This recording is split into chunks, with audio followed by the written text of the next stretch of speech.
Jonah Barnes needs to come back and defend himself. About a week ago, Ward Radio released an episode claiming that Brigham Young never taught the Adam God doctrine.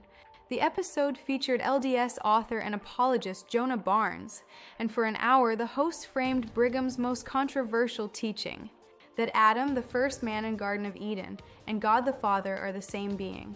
Something Young neither taught nor believed, and that the whole idea didn't even exist until the 1940s. Barnes's apologetic hinges on a single theory, that Joseph Smith and Brigham Young understood the title Father Adam to be a nickname for God the Father. And if you simply reinterpret all of Brigham's teachings through that lens, the Adam God doctrine disappears. The controversy evaporates. Brigham never taught it. The problem is that this theory collapses under even casual scrutiny. Once you actually try to apply Father Adam, God the Father, to Young's corpus of sermons, the entire framework breaks. It doesn't fit the language, the context, the structure, or the theology. It's not even close, and that presents a deeper problem.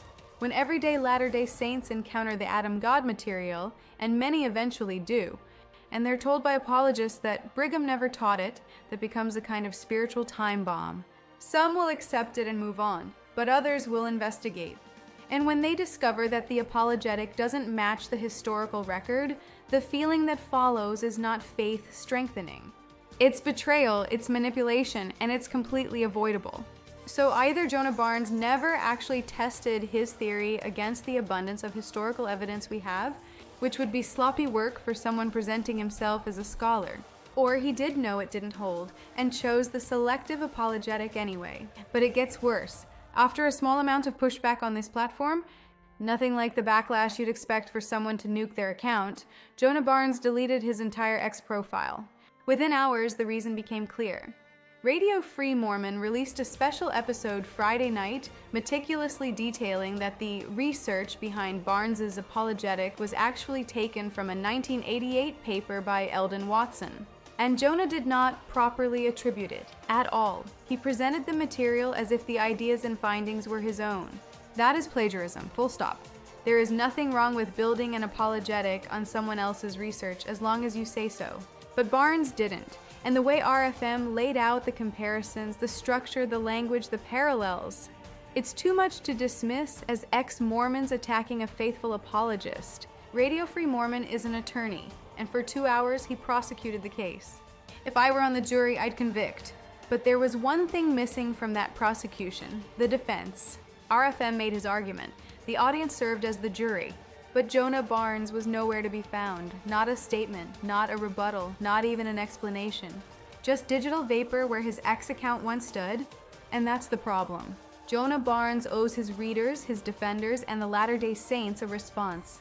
Plagiarism allegations are serious, especially for someone selling books and presenting himself as a defender of the faith. Credibility is not a renewable resource. Once lost, it's nearly impossible to regain.